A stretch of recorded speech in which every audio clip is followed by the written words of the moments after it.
1 minute நியூஸ்க்கு வரவேற்கிறோம். Cricket உலகில் இருந்து ஒரு பெரிய செய்தி.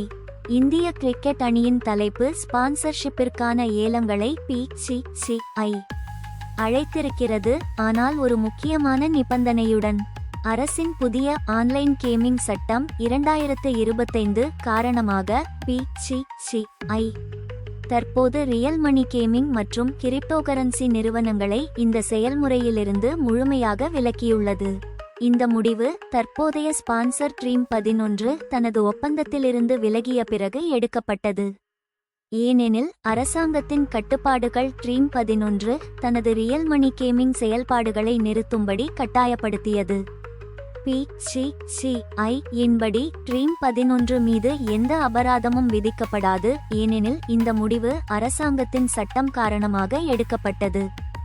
செப்டம்பர் 2, 2025 செவ்வாய்க்கிழமை அன்று BCCI தனது புதிய வழிகாட்டுதல்களை வெளியிட்டது. அதில் புகையிலை, மதுபானம் மற்றும் பொது ஒழுக்கத்திற்கு